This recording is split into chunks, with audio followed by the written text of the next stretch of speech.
You don't have to know everything there is to know about Kundalini awakening in order to go through the process and unfolding successfully.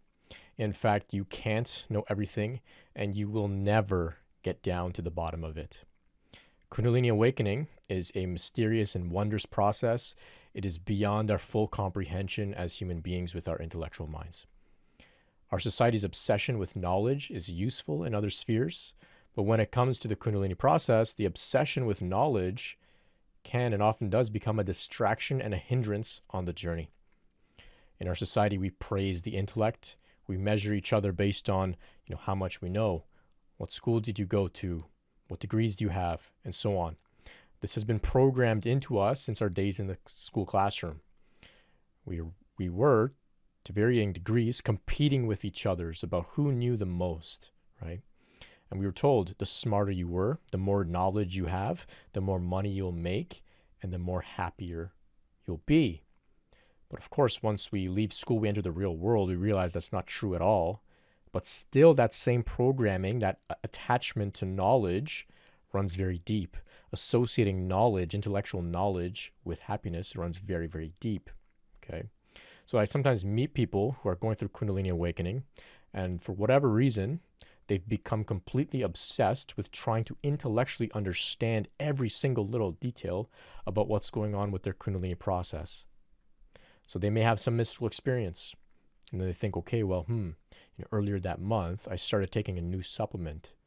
Maybe that supplement has something to do with the Kundalini and mystical experiences that I was having. And then they start to conduct experiments, maybe messing around with the dosages or the timing and trying to figure out if there's a relationship with the supplement that they took and if they can recreate their experience through knowledge and effort. And they become obsessed with understanding all of these little details and controlling the process as if this is something that can be manipulated and controlled, ending up with, a successful outcome, which is not true at all. It has to be just surrendered to in a very organic and natural way. Sometimes people become obsessed with understanding where the Kundalini is within their body, within their system, and what it's doing. Which chakra is it in right now? Maybe it's in multiple chakras. So why did it circumnavigate a certain chakra? Which nadi, which energetic channel? Which past life am I clearing? What stage of the Kundalini process am I in if I look at it through the yogic model, the Vedic models? What Sanskrit word describes the stage that I'm in? And how does that compare to if I look at my Kundalini awakening from a different model, maybe a Buddhist model? You get too obsessed with knowledge and trying to understand these things as if this intellectual obsession, this madness, is going to bring about success.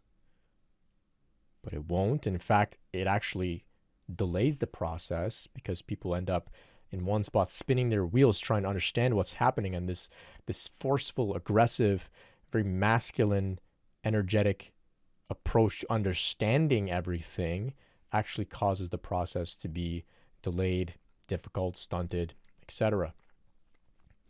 You can be a damn fool and go through Kundalini awakening and not know anything about anything, okay? You can be embodying a state of oneness with divinity, having gone through full Kundalini awakening process and not know a clue about what happened to you, right? Your mind may not have any words to describe what happened to you. And you can still, like I said, be successful at having undergone this process. So contemplate this. Intellectual knowledge is unnecessary for Kundalini awakening, okay? When you get a cut and that cut heals on its own without your effort, without your knowledge, you're not wondering, what are my white blood cells doing, or, how is the skin healing, the epidermis, or all this stuff. You're not wondering any of that. You've just completely surrendered to your body's natural intelligence and ability to heal itself. You recognize it's a process that's a hands-off process. It happens on its own, and you don't have to know anything about it, right? And you're very successful at it. In a previous talk, I compared Kundalini to puberty. When you went through puberty, you didn't feel the need to know anything about it. You weren't thinking about your hormone levels. You were probably very successful at puberty despite knowing absolutely nothing about it, okay? Same way you can approach your Kundalini process. A caterpillar goes into the cocoon, becomes a butterfly, and it doesn't know a thing at all about any of this, okay? It just feels, it just trusts. It listens and moves in an organic way that it's called instinctually. It has no sense of obsession, of intellect, or a need to know what's happening. It just trusts. This process of Kundalini is mysterious, okay? Science barely even understands the basic mundane processes of the body, like the known materialist biological processes of the body. Science barely understands these things, okay? We don't even know what dreams are. Contemplate this. Science, psychology, we don't know what dreams are. We spend half our lives dreaming, all of us, and we have no clue what really they are, what they're for, or any of that, okay? We're only just starting to understand about the microbiome in our stomachs, okay? We don't know that much. Kundalini is on a whole other level, in a whole other sphere, whole other field of, spirituality, metaphysics, energetics, okay? So we are nowhere close to understanding any of that, like on an intellectual level, okay? And if you ask me, it will probably always be that way because it is beyond the intellect. It is something to do with just the mystery of the intelligence of the universe, of consciousness, which our human minds can't fully comprehend. And yes, I do understand that, they say we only use a small percentage of our intellectual potential, or our brains. But even then, this force is not just limited to what's happening within our human bodies. It's actually what animates the entire universe, right? And so it's kind of like thinking, like, can an ant understand, the world that we live in? No. In the same way that we have to just surrender to experiencing Kundalini awakening, experiencing the way it feels, experiencing the shifts in perception and consciousness, feeling everything, but we're not really called to know anything about it on an intellectual level. Okay, direct experience is what we're being invited to. And I think that is far more meaningful than knowing. Direct experience is much more meaningful than just having some ideas about something, okay? Now, with all of this said, I do understand intellectual knowledge. It is useful at times, but it should be tempered with a healthy amount of just allowing yourself to play dumb and just go along for the ride, okay? And yeah, we do need to understand more about this process. I don't want to completely dismiss it.